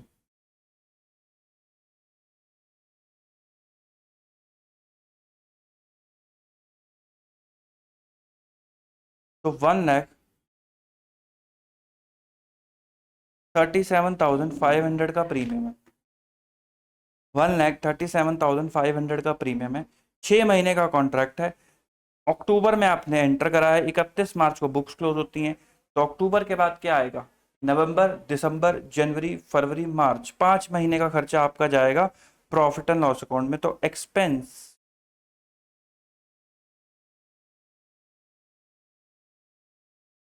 To be recognise, 1,37,500 divide by 6 × 5, 114, 583। Question number 13।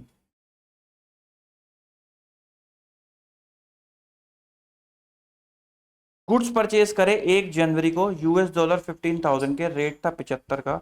31 March को रेट हो गया 74 का। एक्चुअल पेमेंट करी जुलाई में, तब रेट हो गया 73 का। गेन लॉस निकालो 31 मार्च का as per AS 11। Question number 13।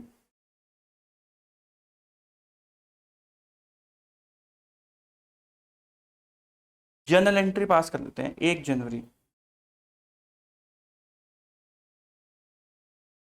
Journal, goods purchase करे हैं 15,000 के,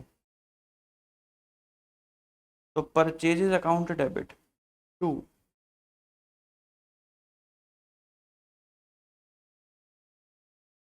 फॉरेन क्रेडिटर $15,000 इंटू 75,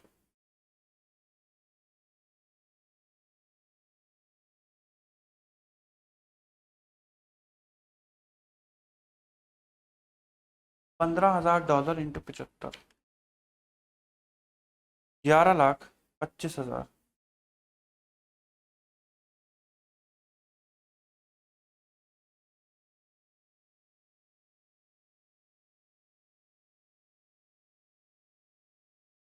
पिंक,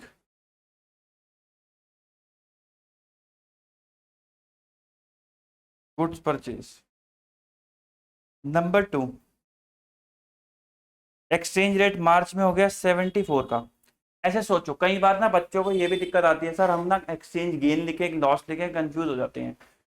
तो लो, 74 का रेट हो गया, $15,000 लेने हैं, मल्टीप्लाई करो 15,000 इंटू 74, ये आता है 11,10,000। अब पैसे कितने देने हैं 31 मार्च को? सर 31 मार्च को पैसे देने हैं 11,10,000 रुपए के। आपने कितने के रिकॉर्ड कर रखे हैं? सर हमने रिकॉर्ड कर रखे हैं 11,25,000 रुपए के। तो 15,000 रुपए का फायदा हो गया।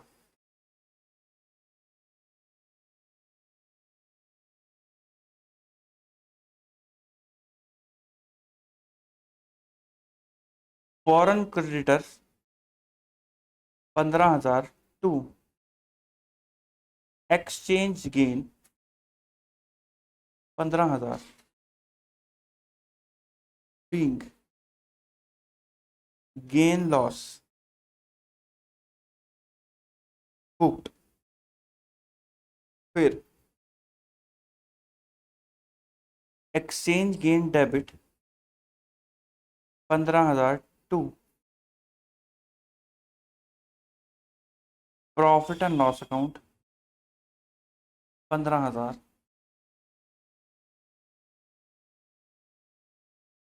Being amount transfer, being amount transfer. Actual payment कब करी?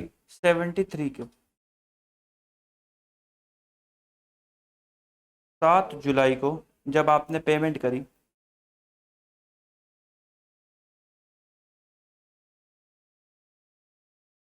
फॉरेन क्रेडिटर कितने के आ रहे थे? 11,10,000 के। सर 25 के थे, 15 के हमने कम कर दिए, तो 11,10,000, 11,25,000 माइनस 15,000, 11,10 के। और पेमेंट करी to bank dollar 15,000 into 73,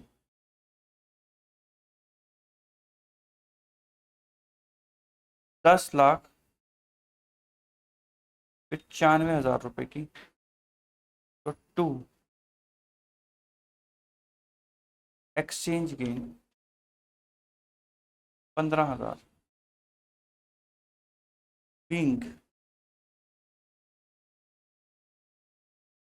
amount paid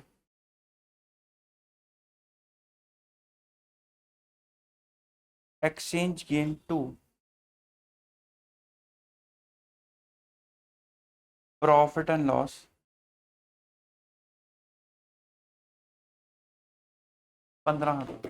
exchange gain loss 2, exchange gain 2 profit and loss 15,000। Question number 14, Kaleem Limited borrowed $, 4,50,000 on 1st of January, which will be repaid as on 31 July 2001. Kaleem Limited prepare financial statement ending on 31 March 2001। Rate of exchange आपको दे रखे हैं, आपको general entries pass करनी है।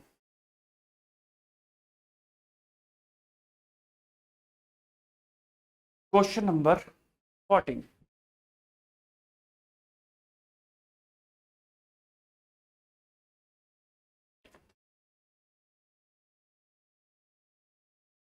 Journal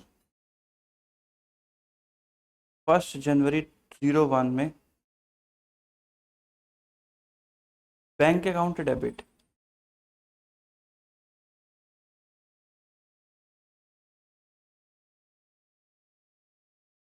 to foreign loan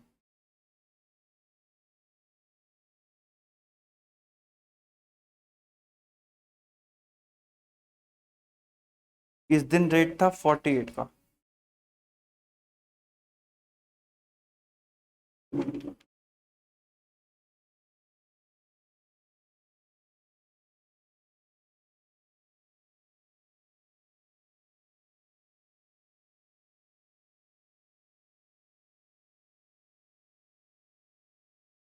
being loan taken 31 March को rate कितने का हो गया? रेट हो गया 49 का। आओ जरा भाई, 49 का रेट हो गया इंटू 4.5 लाख,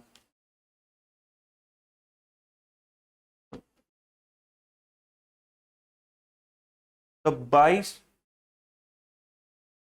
3 और 5 22,50,000, नहीं, 2,20,50,05,000, ठीक है लिखा।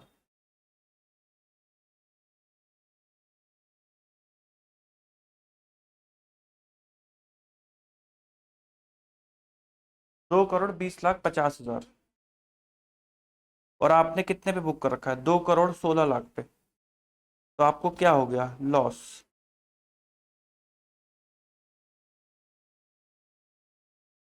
Exchange loss to foreign loan कितने का?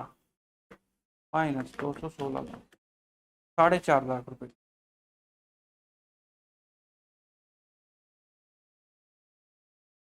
ठीक है, मल्टीप्लाई करना है भाई। पहले आपने, तो अभी आपने पेबल बुक कर रखा है कितने का? 2,16,00,000 रुपए का। 2,16,00,000 रुपए का आपने पेबल बुक कर रखा है। मैंने ट्राई करता हूँ कि इंग्लिश में बोलूँ, मेरे को ना नंबर हिंदी में बोलने की ज्यादा आदत है। तो बच्चे बोलते हैं सर आप इंग्लिश में बोला करो, तो उसमें कंफ्यूजन हो जाती है मेरे को। तो 2,16,00,000 रुपए का आपका पेबल अभी खड़ा हुआ है आपकी बैलेंस शीट के अंदर। 31 मार्च को आपने देखा कि 4,50,000 इंटू 49, 2,20,50,000 रुपए आपको अब देने हैं। और आप कितना मान के बैठे हो? 2,16,00,000 आपको देने हैं, 2,20,50,000। तो इसका मतलब आपको लॉस हो गया ना 4.5 लाख रुपए का, तो इसलिए हमने लॉस बुक कर दिया, being loss book.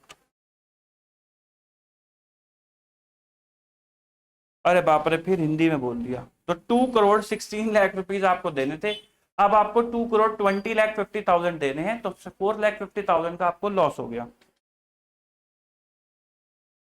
P&L account debit to exchange loss 4,50,000 being loss transferred. 31 July को रेट कितने का हो गया? 49.5 का। फिर से मल्टीप्लाई करो, 49.5 इंटू 4,50,000, तो 2,22,75,000 आपको देना है। और आप कितने की लाइबिलिटी मान के बैठे हो? आप लाइबिलिटी मान के बैठे हो 2,16,00,000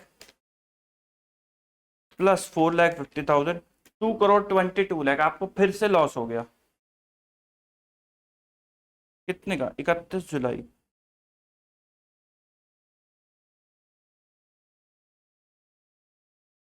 टू बैंक कितने? $4,50,000 into 49.5, 2,22,75,000।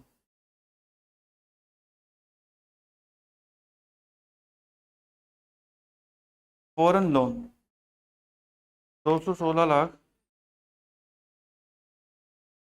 Plus 4.5 lakh, 2 crore 20,00,000 50,000 minus 2,22,75,000, 2,25,00,000,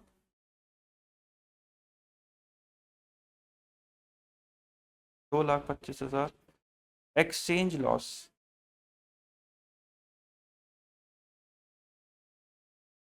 being amount paid, exchange loss debit,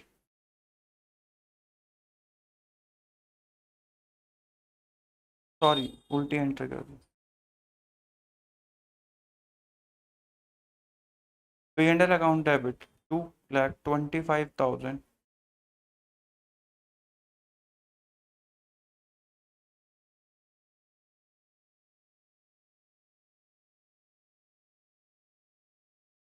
being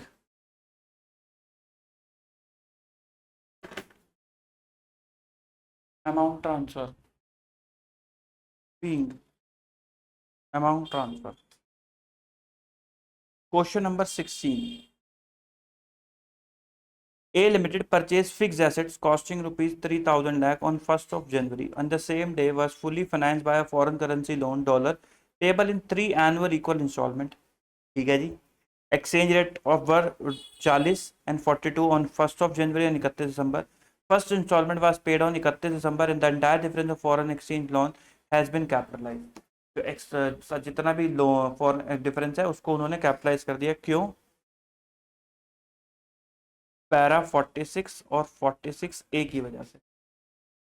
you are required to set how the transaction should be accounted for. तो आओ जरा क्वेश्चन नंबर 16,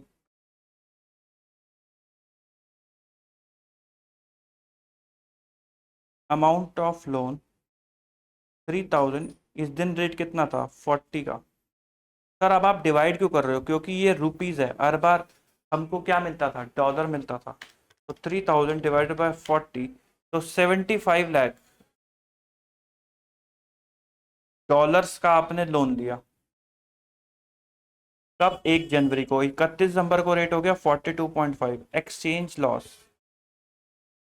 या फिर गेन, भाई 75 लाख इंटू 42.5 कर दो। अब आपको देने हैं कितने? 3,187.5 लाख, और आपने कितने पे लोन दिखा रखा है? 3,000, तो 187.5 का आपको लॉस हो गया। तो dollar 75 lakh into exchange rate is 42.5 minus 3,000 lakhs, तो 18750,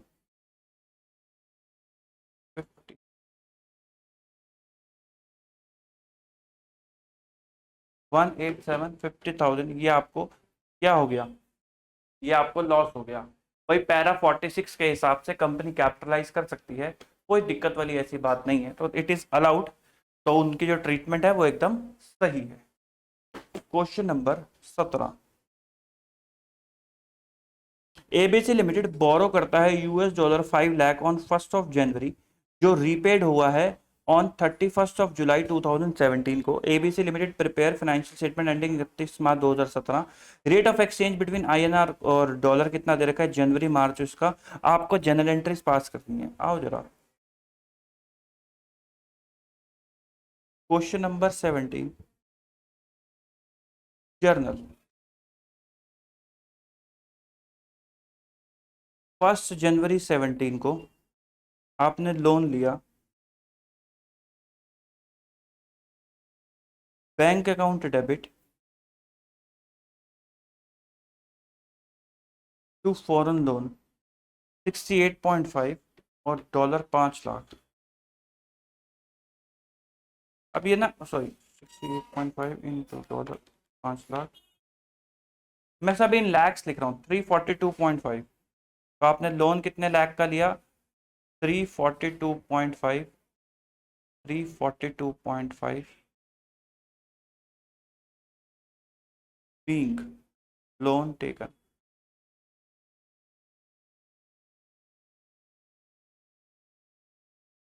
$5 लाख इंटू 68.5,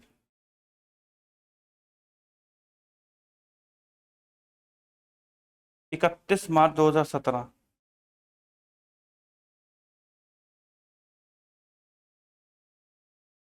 रेट कितना हो गया 69.5 का। तो 5 लाख इंटू 69.5, 347.5, और आपने 342 पे रिकॉर्ड कर रखा है, माइनस 342.5, तो 5 लाख रुपए का आपको फिर से लॉस हो गया। Exchange loss, debit 2।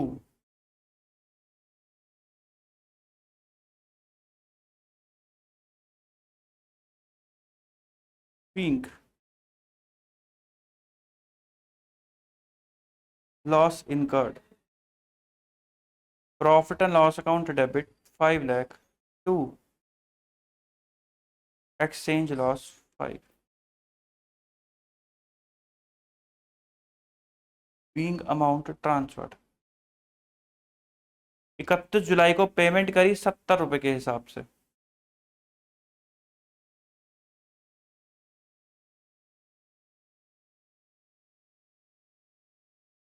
5 into 70, 350।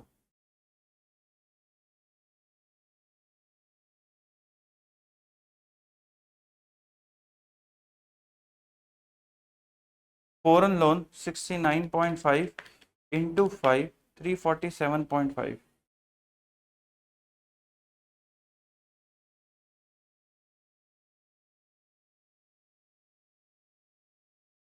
2.5। Being amount paid, profit and loss account debit 2,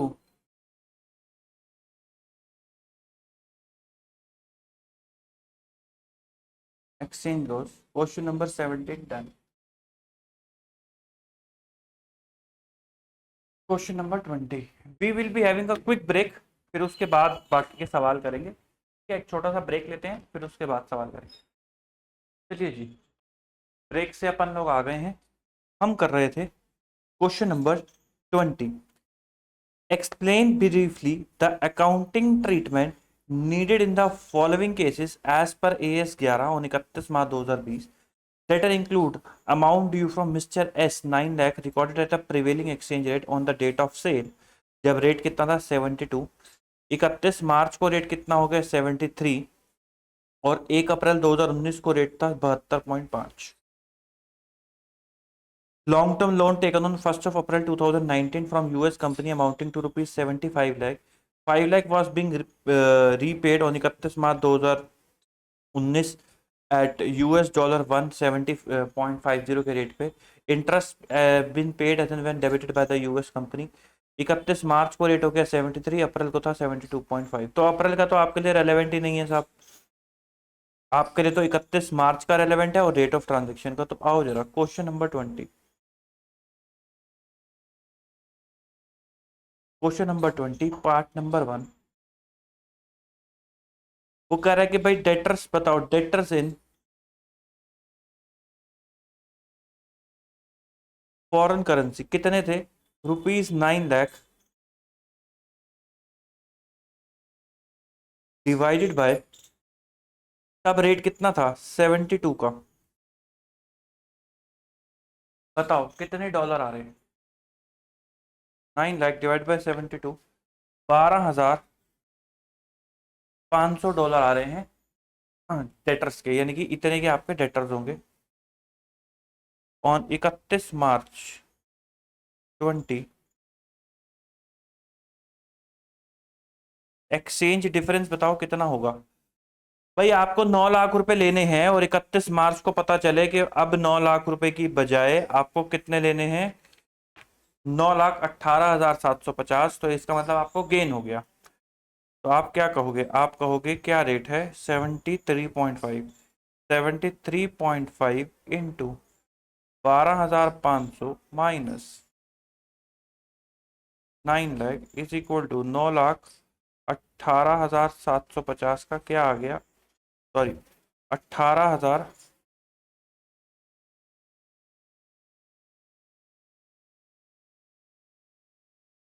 750 का आ गया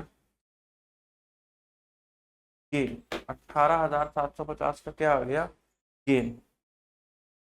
पॉइंट नंबर 2, लोन कितने का है? 75 लाख का लोन है, और जब लोन लिया 1 अप्रैल को, तब रेट कितना था? 72.5। तो भाई रेलेवेंट है, ऐसी की तैसी रेलेवेंट नहीं। वो यहाँ पे मेरे को लगा दे रखा है तो यही रेट होगा। तो अप्रैल को लोन लिया तो तब रेट कितना था? 72.5।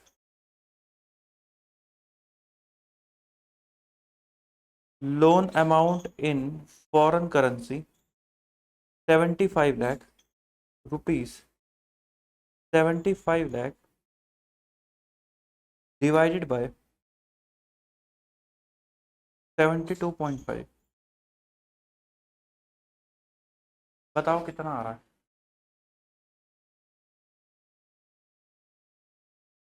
$103,448। इतने डॉलर आ रहे हैं। ठीक है, 5 लाख रीपे कर दिया, तब कितना रेट था? 70.50 का।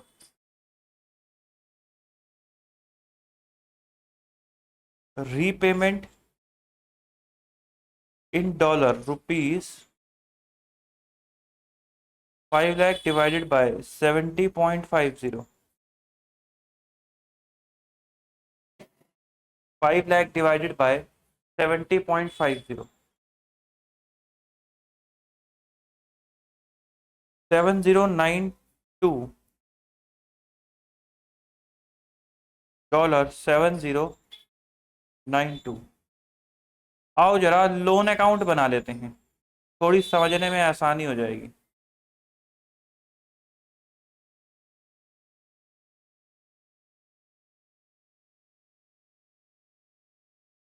By bank rupees 75 lakh. इसका ब्रेकअप क्या है? इसका ब्रेकअप है $103,448 इंटू 72.5। ठीक, फिर उसके बाद आपने कर दी पेमेंट टू बैंक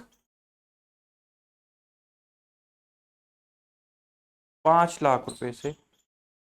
इसका ब्रेकअप क्या है?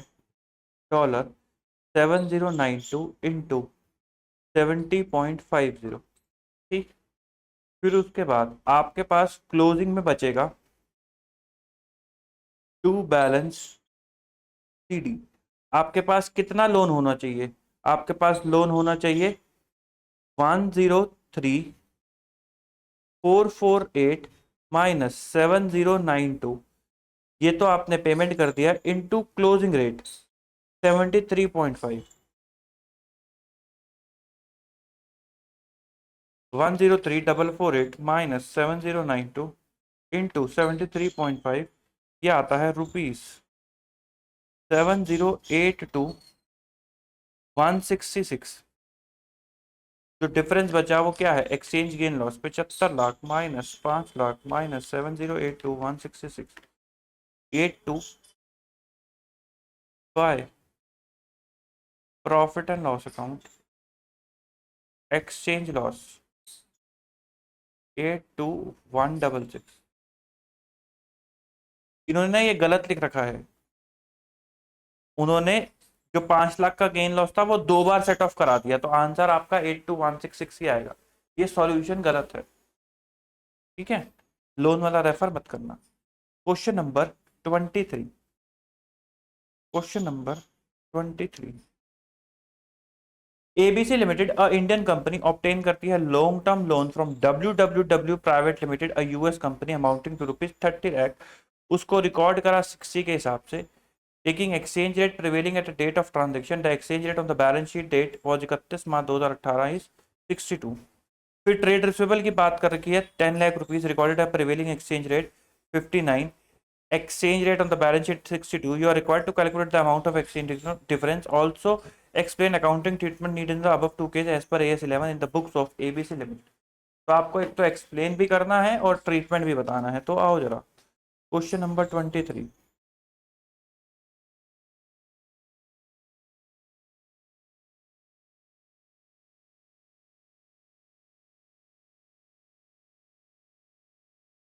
Amount of loan in foreign currency ₹30 lakh divided by 60 dollar 50,000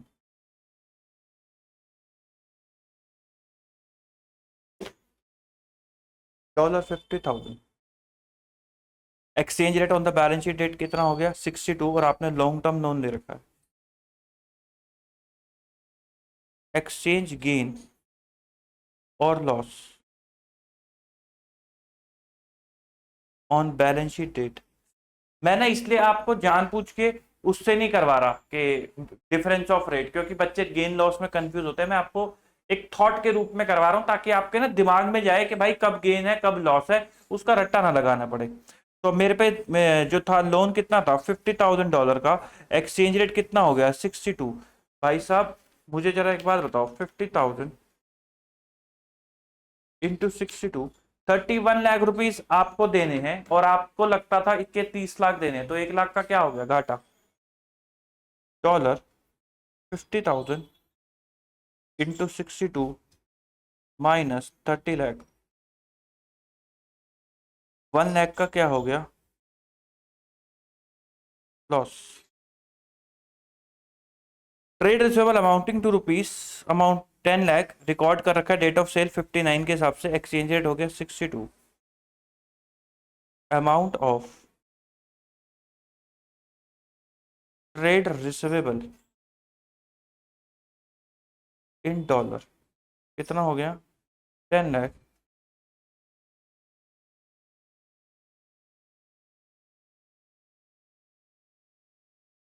59 16949।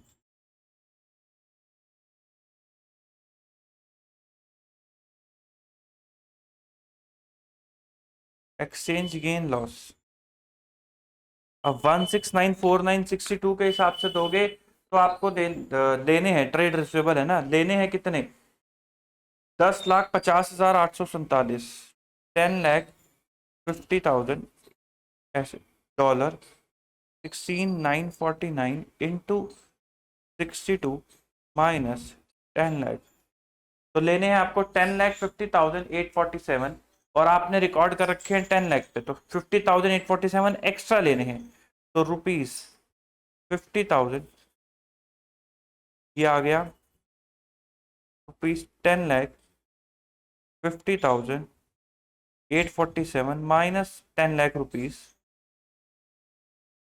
तो इसका मतलब ₹50,847 एक्स्ट्रा लेने हैं, तो क्या हो गया गेन। 50,847 का क्या हो गया गेन। तो 1 लाख का तो आपके पास ऑप्शन है किसका, पैरा 46A का और 46 का, कि आप फॉरेन करेंसी मिड डिफरेंस में डाल सकते हो, लेकिन ये वाला गेन तो 100% कहाँ जाएगा प्रॉफिट एंड लॉस अकाउंट में, क्योंकि trade receivable less than 12 month ही होंगे, तो देयरफॉर वो कहाँ जाएगा, वो long term foreign currency monetary item नहीं बन पाएगा, तो वो कहाँ जाएगा प्रॉफिट एंड लॉस अकाउंट में। लेकिन जो लोन है वो क्या कहते हैं long term foreign currency monetary item बन जाएगा, तो उसका difference foreign currency mid difference account के अंदर जा सकता है। नंबर 2, अगर लोन एसेट से रिलेटेड होता तो क्या ऑप्शन है कि एसेट में डालें या फॉरेन करेंसी मॉनेटरी आइटम में, नहीं, तब कोई ऑप्शन नहीं है। अगर एसेट से रिलेटेड है तो एसेट में ही जाएगा, और एसेट से रिलेटेड नहीं है तो foreign currency mid difference account में ही जाएगा, इसके अलावा और कोई रास्ता नहीं है। ऑप्शन क्या है, ऑप्शन ये है कि कैपिटलाइजेशन एसेट और फॉरेन करेंसी मिड वाली, या फिर प्रॉफिट एंड लॉस अकाउंट, इन दोनों में से कोई एक चीज चुनने का ऑप्शन है, इसके अलावा कोई ऑप्शन नहीं है। ठीक है, question number 24, Om Limited purchased an item of property, plant and equipment for $50 lakh on 1st of April 2019, and the same was fully financed by a foreign currency loan repayable in 5 equal installment annually. Exchange rate कितना है 60 का at the time of purchase। ठीक है, On 31 March 2020, the first installment was paid when the dollar rate was 62. Entire loan on loss on exchange was included in the cost of goods sold. Home Limited normally provide depreciation on an item of property, plant, equipment at 20% WDV basis and exercise the option to adjust the cost of asset for an exchange difference arising out of loan restatement and payment. Calculate amount of exchange less flows it treatment and depreciation on the item of property, plant and equipment.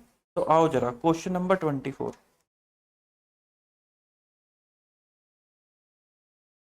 तो अप्रैल में उन्होंने loan लिया $50 लाख का. तब rate कितना था?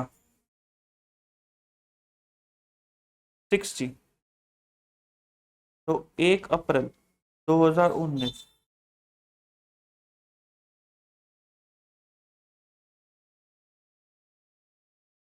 Machine account debit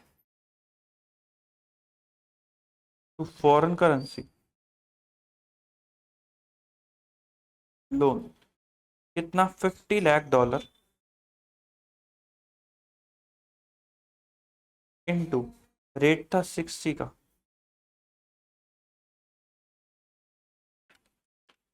3000. ये rupees है. Being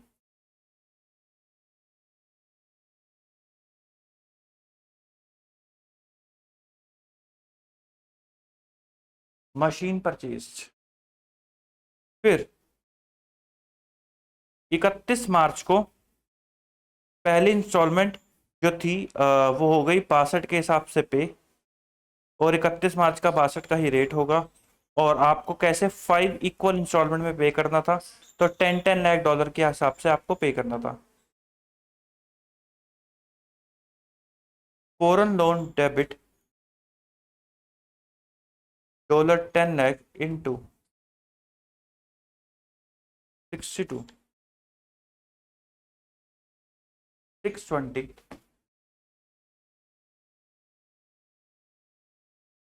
to bank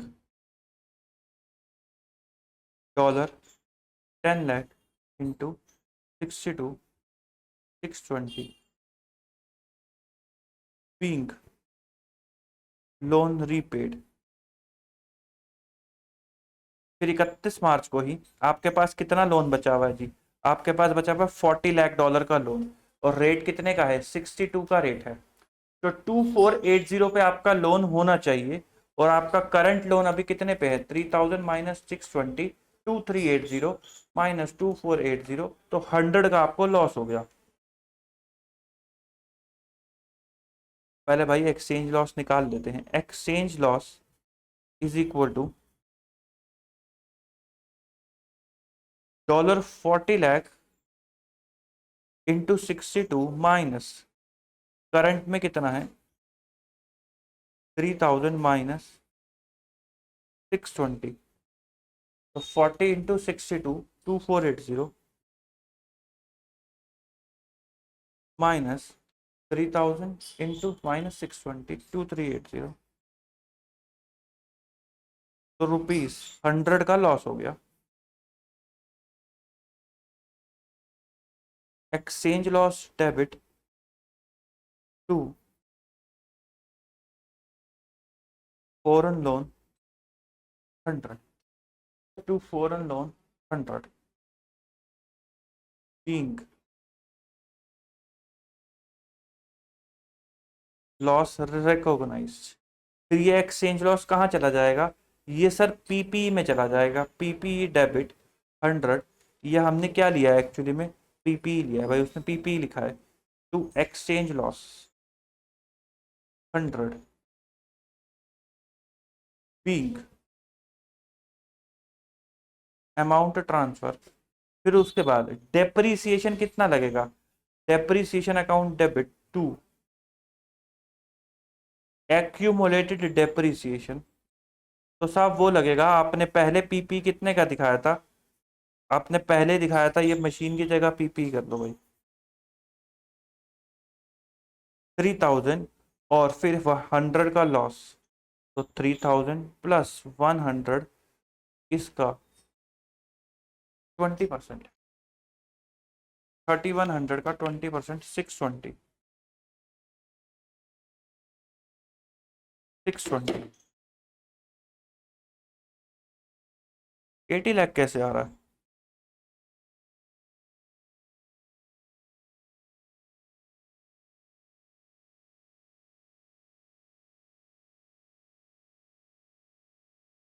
foreign loan.